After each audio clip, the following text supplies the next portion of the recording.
De hecho, siempre le hacemos la pregunta siempre, todos. Bueno, mis hermanos, hoy tengo el privilegio y la responsabilidad de acercarnos, o de acercarlos al atributo de la santidad de Dios. De verdad, para mí fue muy bonito estudiarlo, pero quiero con ustedes compartir el orden de la enseñanza y el material que utilicé para estudiar este atributo. ¿Listo? Entonces, el orden fue así. El primer libro que estudiamos fue La Santidad de Dios, de R.C. Sproul, Los Atributos de Dios, de Arthur W. Pink, La Teología Sistemática, de Wayne Grudem, otro libro que es muy bueno, que es En Defensa de Dios, de Timothy Keller, y la siempre a la fija uno va con ella, La Biblia de Estudio de Herencia Reformada, de R.C. Sproul. Entonces, y les voy a dar cómo se organizó. Lo organicé en 2 domingos, lo vamos a ver la santidad en 2 domingos. El título de la enseñanza es La Santidad de Dios y la Revelación de Cristo. Estos 2 domingos los vamos a dividir en 4 puntos principales. Hoy veremos los primeros 2 y en la siguiente sesión los veremos los siguientes 2. El primer punto es, para los que no toman nota, es una introducción a la santidad. El segundo es la manifestación de la santidad de Dios. El tercero, la santidad revelada en Cristo, y la santificación a través de Cristo es el último punto. Entonces hoy veremos los primeros 2.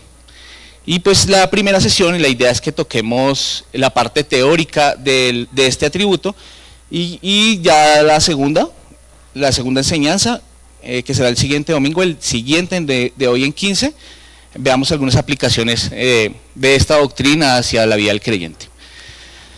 Entonces, mis hermanos, vamos a iniciar con el primer punto, una introducción a la santidad. Y voy a iniciar este taller, esta enseñanza, con una frase del libro que les dije ahorita, de Los Atributos de Dios, de Arthur W. Pink. Ese libro me lo regaló el pastor Edgar Gómez. Y dice: solo Dios es santo. La suma de toda la excelencia moral se encuentra en él. Es básicamente lo que resume todo. Entonces, mis hermanos, dos virtudes atribuidas a Dios, como lo son la grandeza y la bondad, pueden capturarse en una sola palabra bíblica: santo. ¿Sí? Cuando hablamos de la santidad de Dios, estamos acostumbrados a asociarla casi exclusivamente con la pureza y la justicia de Dios, ¿sí? Sin duda, la idea de la santidad contiene estas virtudes, pero no constituyen el significado principal o primario de la santidad, ¿sí? Por favor, algún hermano que me ayude leyendo Apocalipsis 15, versículo 4. ¿Quién dijo yo?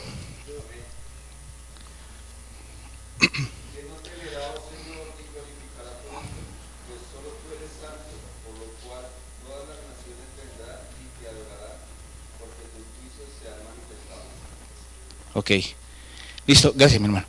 En este pasaje podemos ver que solo Dios es independientemente, infinitamente e inmutablemente santo, ¿sí? Entonces podemos decir que la santidad es un atributo que está ligado estrechamente con los demás atributos, ¿sí? Y está ligado de una manera especial. Entonces ya llevamos varios meses estudiando los atributos de Dios en las escuelas dominicales, ¿sí? Y aunque los hemos visto de una manera separada, cada uno de los que ha venido a enseñar acá se ha tomado el tiempo y ha explicado que no son uno solo, ¿no? Son independientes de uno, no son como piezas de rompecabezas, ¿sí? No es que Dios muestra solo su misericordia dejando al lado su justicia, sino que Dios es el mismo, al mismo tiempo misericordioso, justo, sabio y todos los demás atributos. Y esto, mis hermanos, debe estar claro para nosotros, porque Dios es la suma de todos los atributos. Cuando esto realmente no está claro en nosotros, podemos llegar a ser un Dios a nuestra conveniencia, ¿sí? Que es más amor o misericordia o que justicia y santidad. Ahora, con el atributo de la santidad pasa algo especial, mis hermanos. Y es que la santidad se convierte en un adjetivo que describe a los demás atributos, ¿sí? Dios es santo y todos los atributos están revestidos de santidad. Entonces, esta frase es muy chévere. Su santidad es la antítesis de toda mancha o contaminación moral. Pero podemos hacernos la pregunta, ¿no? ¿Qué significa que Dios sea santo? Y la palabra santo tiene dos significados distintos. El significado primario es separación, ¿sí? Así que cuando afirmamos que Dios es santo, señalamos la profunda diferencia entre Él y sus criaturas. Se refiere a la majestad trascendente de Dios, a su magnífica superioridad, por lo cual esto lo hace digno de nuestro honor, de nuestra reverencia y de nuestra adoración. Puesto que Dios es santo, Él es tanto grandioso como bueno a la vez, y no hay maldad mezclada con su bondad. Ahora, el significado secundario de santo se refiere a las acciones puras y justas de Dios. Él hace lo que es correcto, nunca hace lo malo. Dios siempre actúa de manera justa porque su naturaleza es santa, ¿sí? También la palabra santo en el original es separado, más específicamente cortado. Esto nos lleva a pensar que la santidad de Dios no solo es separación, sino también trascendencia. Y además cuando Montilla nos acercó al atributo de la trascendencia, vimos que Dios está más allá, por encima de la creación y de cualquier realidad finita que nosotros podamos tener. Ahora, en cuanto a su santidad, también esto pone a Dios no solo aparte de, sino también por encima de toda maldad o pecado. Entonces, mis hermanos, la santidad de Dios habla de su relación con el mundo. Él es más alto que el mundo. Él tiene un poder absoluto sobre el mundo. Y a su vez, a la vez el mundo no tiene ningún poder sobre él. Entonces, a esto llegamos a una conclusión. Ser santo es ser otro. Es ser diferente de una manera especial. Y para entender este concepto mejor, cuando vemos algunas expresiones como tierra santa, nación santa, pueblo santo, templo santo, pan santo, ciudad santa y lugar santísimo. En todos estos casos la palabra santo se refiere a algo más que una cualidad moral, ¿sí? Las cosas santas son cosas separadas del resto, separadas de lo común para el servicio de Dios. Y estas cosas no son santas en sí mismas, ni para llegar a ser santas, primero debieron ser consagradas o santificadas por Dios. Solo Dios es santo en sí mismo y solo Él puede santificar haciendo de lo común algo especial y separado. Entonces, mis hermanos, Dios es la fuente de toda santidad. Él llama y separa a las cosas para su servicio, y esto es lo que las hace sagradas y santas. Recordemos, mis hermanos, al pueblo de Israel.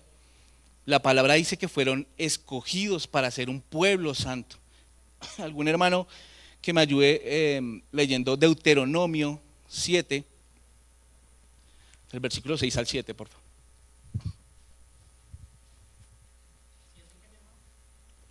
Del versículo 6 al 7, pastor.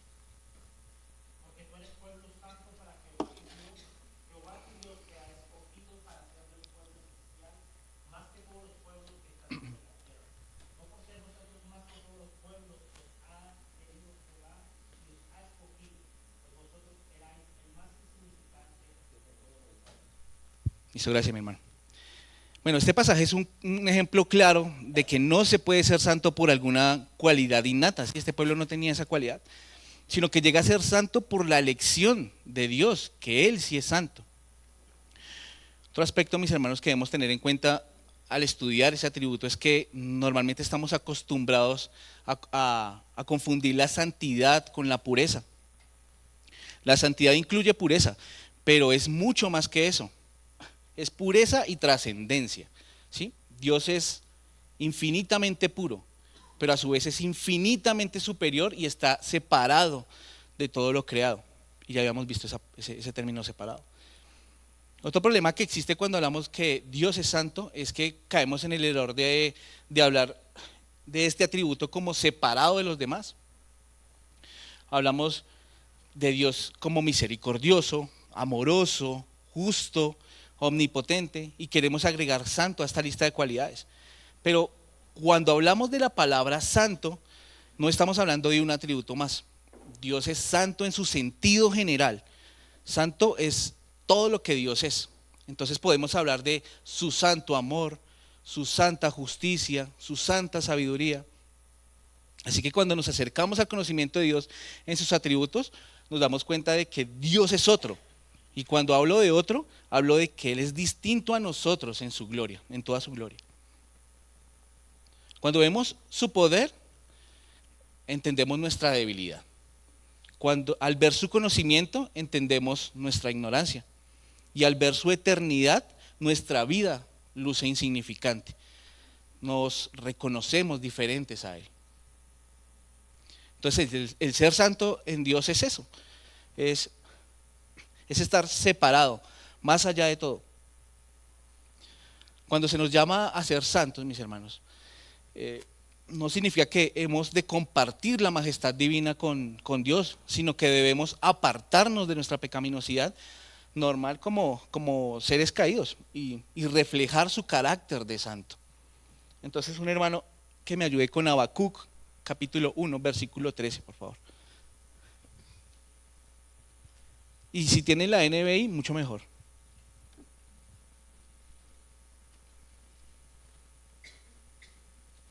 Yo sé que el pastor Humberto maneja esa NBI.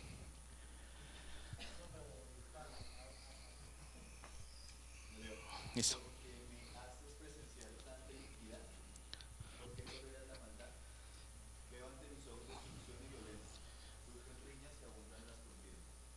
Eso, gracias, Johncito. Aquí vemos cómo la santidad de Dios se opone a todo pecado y mancha, así como su sabiduría se opone a toda la necedad del hombre, mis hermanos. Y esto, ahí hay una frase bonita en el libro de los atributos de Dios de Arthur W. Pink, que dice: el poder es la mano o el brazo de Dios, la omnipresencia es su ojo, su misericordia sus entrañas, la eternidad su duración, pero la santidad de Dios es su belleza. Alguien que me ayude con Salmos 96, versículo 9, por favor.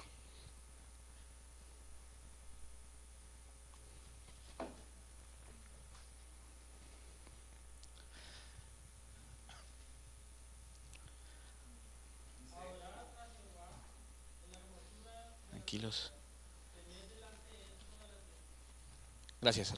De esto nos habla Pink, ¿no? La santidad embellece cada uno de sus atributos. También podemos ver que esta perfección de Dios es más alabada en las Escrituras.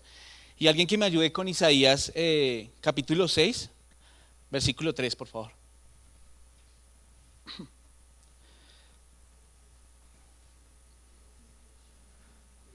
Sí.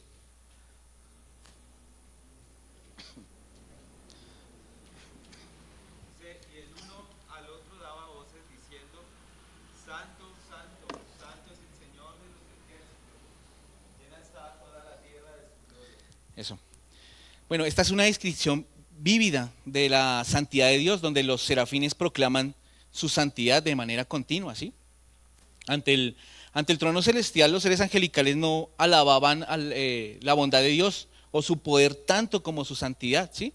Lo llaman 3 veces santo. No escuchamos poderoso, poderoso, poderoso, o justo, justo, justo, sino santo, santo, santo. Dios es santo y a su vez separado del mal, no tiene nada que ver con el pecado. Entonces, mis hermanos, su santidad es un atributo fundamental, fundamental, que describe su pureza, perfección y separación absoluta del pecado y de la maldad. Es esencial comprender, mis hermanos, que la santidad de Dios no solo denota su pureza moral, sino también su trascendencia y su incomparabilidad. ¿Listo? Y acá haremos un recorrido, mis hermanos, por la Biblia, donde vemos referencias que ilustran la santidad de Dios y donde nos llama a reflejar su carácter. ¿Algún hermano que me ayude con Levítico, capítulo 19, versículo 2, por favor?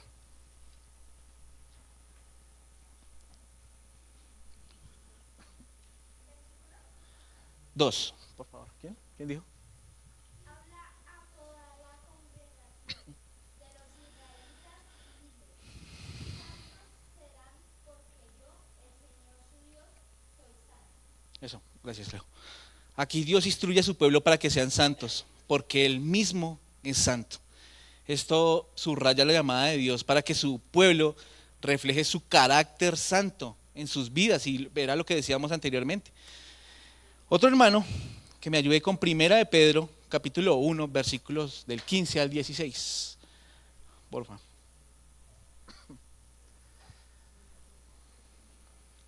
¿Por allá? ¿Por allá?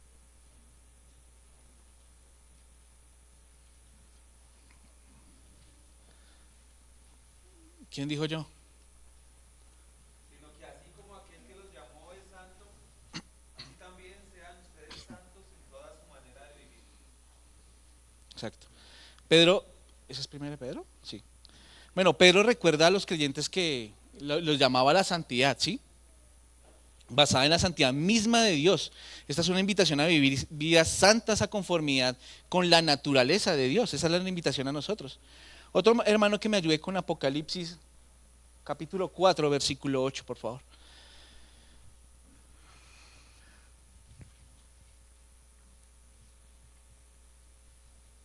Los cuatro seres vivientes, cada uno de ellos con sus alas, estaban llenos de ojos alrededor y por dentro. Y día y noche no cesaban de decir, Santo, Santo, Santo, es el Señor Dios, el Todopoderoso, El que era, el que es y el que ha de venir. Perfecto, gracias. En este pasaje, la visión de Juan en el Apocalipsis muestra a los seres celestiales adorando a Dios, proclamando su santidad de manera constante, mis hermanos. Esto resalta la santidad eterna de Dios y su incomparable grandeza. Y con esto en mente, con esa introducción a la santidad, vamos a ir al punto 2, que es la manifestación de la santidad de Dios.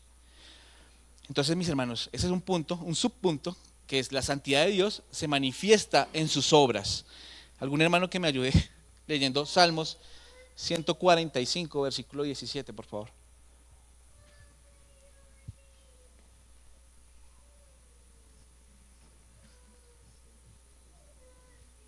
Salmos 145, versículo 17.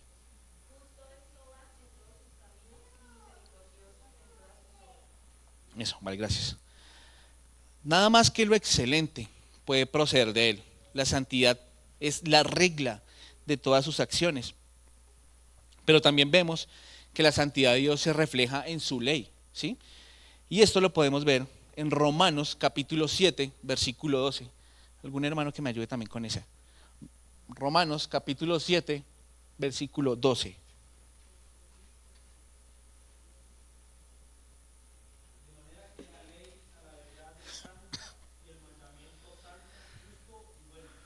Eso, gracias, Jorvitán. Bueno, esa ley prohíbe el pecado en todas sus formas, ¿sí? Tanto en las refinadas como en las groseras, ya sea de pensamientos en la mente o de contaminación del cuerpo. Por tanto, mis hermanos, queda claro lo que leímos. La verdad, la ley a la verdad es santa. ¿Listo? Y esto lo podemos ver también en el Salmo, capítulo 19, versículos del 8 al 9. ¿Algún hermano que me ayude ahí, por favor? Salmos, capítulo 19, versículos del 8 al 9. Los mandamientos de Jehová son rectos, que alegran el corazón. El precepto de Jehová es puro, que alumbra los ojos. El temor de Jehová es limpio, que permanece para siempre. Los juicios de Jehová son verdad, todos justos. Gracias. Bueno, aquí también podemos ver que la santidad de Dios se manifiesta en la cruz. ¿Listo? Maravillosamente decimos que la expiación muestra su infinita santidad y el aborrecimiento de Dios hacia el pecado. Como Dios es santo, odia todo el pecado. Él ama todo lo que está a conformidad a sus leyes y detesta todo lo que es contrario a ellas. Y podemos verlo claro en su palabra, que Dios abomina al perverso. Y esto lo podemos ver en el libro de Proverbios, capítulo 3, versículo 32, por favor, mis hermanos. Proverbios, capítulo 3, versículo 32, y otro Proverbios, capítulo 15, versículo 26. Los dos, por favor. Bueno, yo leo el primero. Porque el Señor aborrece al perverso, pero al íntegro le brinda su amistad. ¿Quién tiene Proverbios capítulo 15, versículo 26? Abominación son a Jehová los pensamientos del malo, mas las expresiones de los limpios son justas. Eso, habla de abominación. ¿Listo?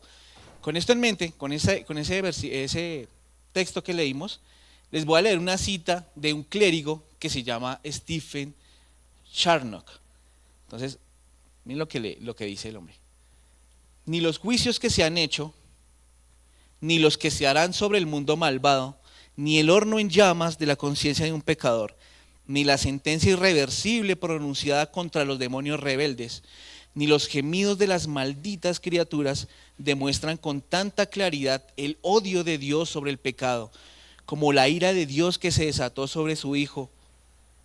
Nunca la santidad divina lució más bella y hermosa que cuando el semblante de nuestro Salvador se vio más estropeado en medio de sus gemidos moribundos. Esto mismo lo reconoce el Salmo 22. Cuando Dios apartó su rostro sonriente de él y clavó su cuchillo afilado en su corazón, lo cual le forzó a clamar con este terrible: Dios mío, ¿por qué me has desamparado? Él ama esta perfección, mis hermanos. Tú eres santo. Entonces, cuando pensamos en un Dios santo y vemos la realidad de este mundo, podemos llegar a preguntarnos cómo podemos equilibrar estas dos verdades, ¿no? Dios es santo y aborrece el pecado, pero a su vez el mundo está lleno de pecado y maldad. ¿Cómo un Dios santo permite que haya maldad en el mundo? Y esta pregunta, yo sé que muchos nos hemos hecho esta pregunta, ¿sí? E inclusive hermanos de la iglesia se han preguntado también eso. Es difícil a veces cuestionar el carácter de Dios. Cuando vemos que ocurren cosas horribles en el mundo, vemos la violación de niños, la ideología de género, ahorita lo que está pasando en Haití, es difícil, ¿sí? Por esta razón que nosotros debemos tener clara la doctrina de Dios como creyentes, ¿sí? Saber quién es Dios nos da la tranquilidad y la confianza de que estamos en buenas manos. Entonces, mis hermanos, sin embargo, el problema del mal es una pregunta importante que muchos se hacen. Si Dios es bueno y todopoderoso, ¿por qué existe el mal en el mundo? Y este es un dilema que ha intrigado a teólogos y filósofos durante siglos. Algunos podrían preguntar: si Dios es bueno, ¿por qué permite que las personas hagan cosas malvadas? Otros podrían decir: si Dios es todopoderoso, ¿por qué no detiene el sufrimiento y la tragedia? Las respuestas a estas preguntas son complicadas, mis hermanos, y han sido discutidas por pensadores a lo largo de la historia. Algunas personas creen que Dios permite el mal porque nos da libre albedrío, lo que significa que podríamos elegir entre hacer el bien y el mal, ¿sí?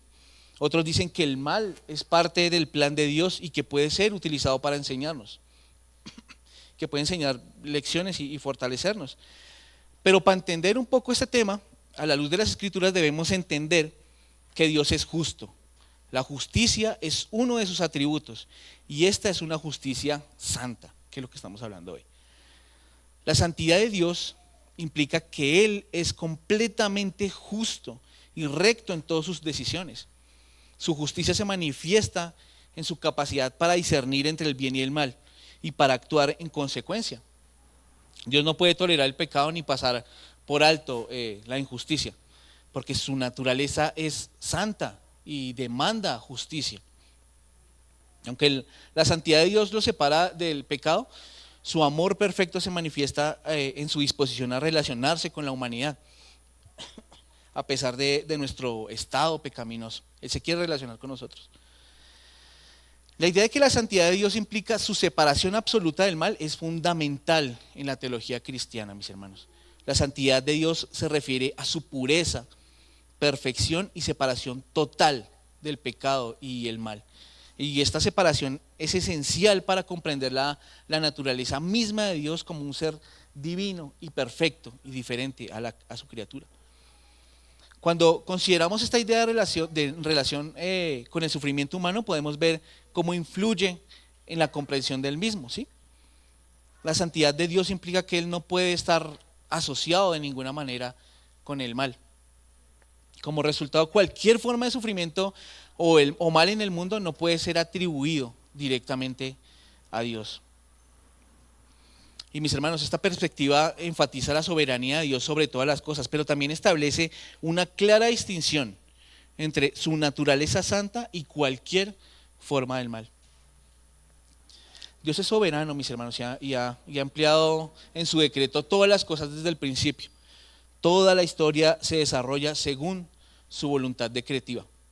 Pero Dios también es justo y santo, y esto significa que Él no es causante del mal, ni está directamente relacionado con él. Mis hermanos, de acuerdo con las Escrituras, el sufrimiento humano tiene su origen en la entrada del pecado en el mundo. Aunque Dios no causa directamente el sufrimiento, su separación absoluta del mal significa que el sufrimiento y la maldad son la consecuencia lógica de un mundo caído, ¿sí? De un mundo donde la humanidad ha elegido desobedecer a Dios. A pesar de la existencia del sufrimiento humano, esta doctrina acerca de la santidad de Dios nos ofrece consuelo y esperanza. Saber que Dios es santo y está separado del mal significa que Él es digno de confianza y va a ser fiel en sus promesas y va a estar con nosotros en medio del sufrimiento. Además, mis hermanos, la santidad de Dios nos llama a buscar la pureza y a buscar la santidad en todo lo que tenga que ver con nosotros, en nuestras propias vidas. Y eso nos lleva a acercarnos a Él, a tener una relación con Él y un mayor consuelo en tiempos de dificultad. Bueno, mis hermanos, la idea de que la santidad de Dios implica su separación absoluta del mal influye en nuestra comprensión del sufrimiento humano y establece una clara distinción entre la naturaleza santa de Dios y cualquier forma de mal en el mundo. Aunque el sufrimiento existe como consecuencia del pecado, la creencia en la santidad de Dios ofrece consuelo y esperanza al recordarnos su fidelidad y su presencia en medio del sufrimiento. Y con esto hay varios pasajes bíblicos que abordan el tema del sufrimiento y del sufrimiento por nuestra maldad y la relación de la santidad de Dios. Entonces, mis hermanos, alguien que me ayude con Salmos, capítulo 145, versículos del 17 al 20.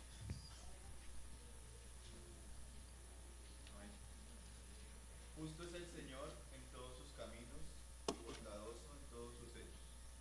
El Señor está cerca de todos los que lo invocan, de todos los que lo invocan en verdad. Cumplirá el deseo de los que le temen, también escuchará su clamor y los salvará. El Señor guarda a todos los que le aman, pero a todos los impíos descuida. Gracias, Leoncito.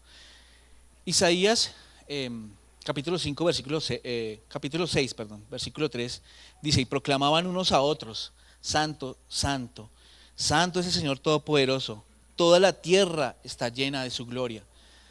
¿Algún hermano que me ayude con Romanos, capítulo 8, versículo 28 al 30, porfa?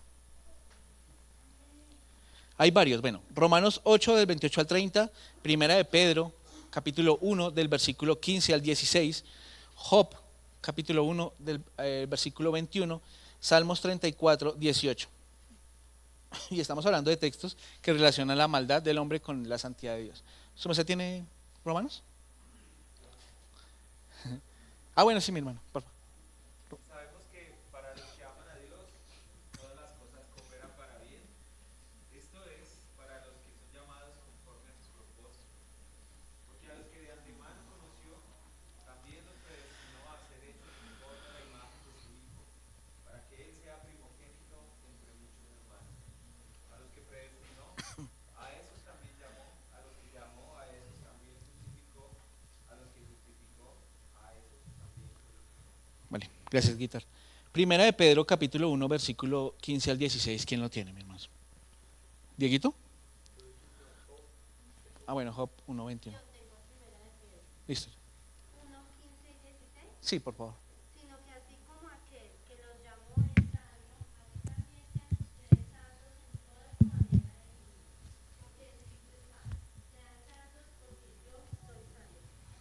Gracias. ¿Y Dieguito? Job. No, Job capítulo 1, versículo 21.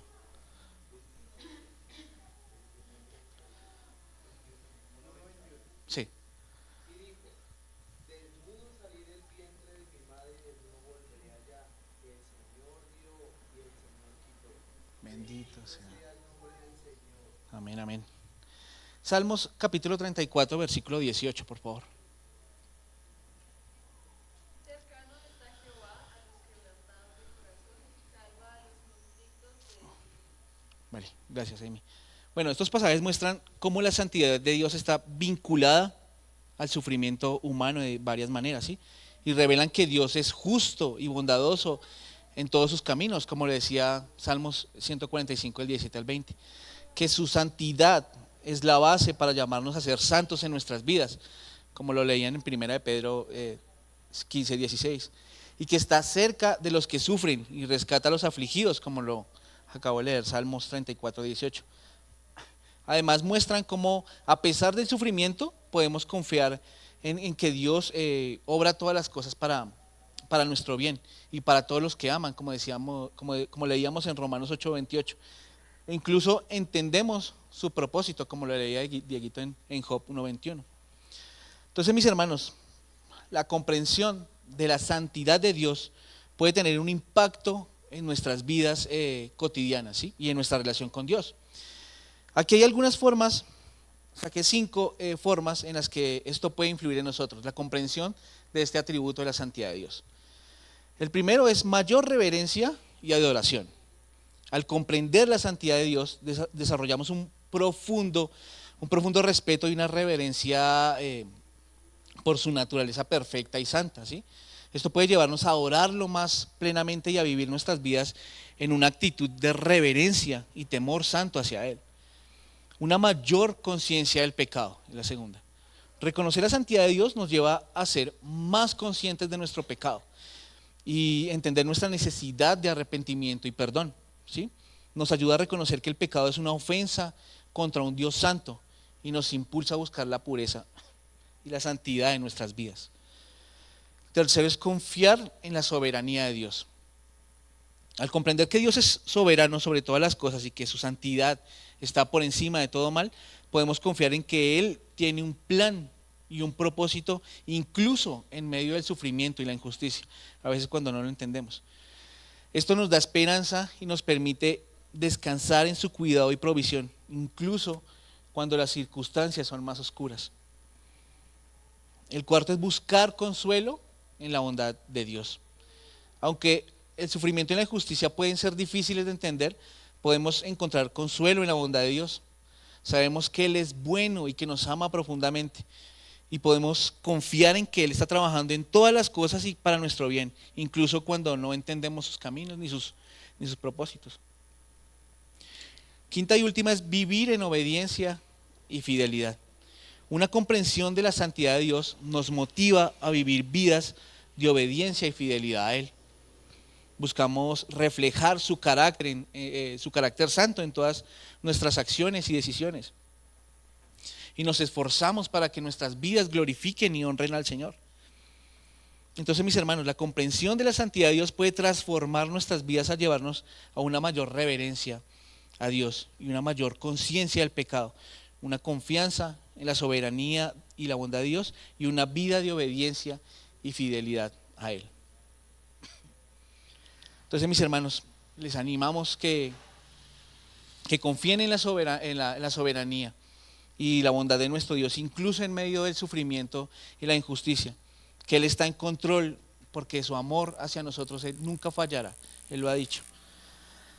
Entonces, mis hermanos, hoy vimos los puntos 1 y 2, una introducción a la santidad donde aprendimos el concepto de la santidad y qué significa que Dios sea santo y la manifestación de su santidad, donde aprendimos que Dios no es el causante del mal, ni del pecado, ni del sufrimiento, la consecuencia de la elección del hombre y de su caminar alejado de Dios. Entonces, en la próxima sesión continuaremos con los puntos 3 y 4, que son la santidad revelada en Cristo y como último punto, la santificación a través de Cristo. Tiene su rostro, mi hermano, vamos a orar. Amado Señor, te damos muchas gracias por permitirnos ir a tu palabra, por permitirnos, Señor, entender este atributo tan bello, Señor, que nos lleva a confiar en ti, a esperar en ti, a pesar de las circunstancias difíciles, a pesar de que no entendemos quizá tus caminos, a pesar de nuestra naturaleza pecaminosa. Ayúdanos a entenderlo, Señor, y ayúdanos a entender que tú eres inmensamente santo, Señor, que tu amor nos acompaña y que tu cuidado siempre está con nosotros. Ayúdanos a entender este atributo, Señor, y a vivirlo en nuestras vidas para poderte glorificar a ti. Tú eres digno de toda honra y de toda gloria. Te damos la gloria en el nombre poderoso de Cristo Jesús. Amén y amén. Gracias, mis hermanos.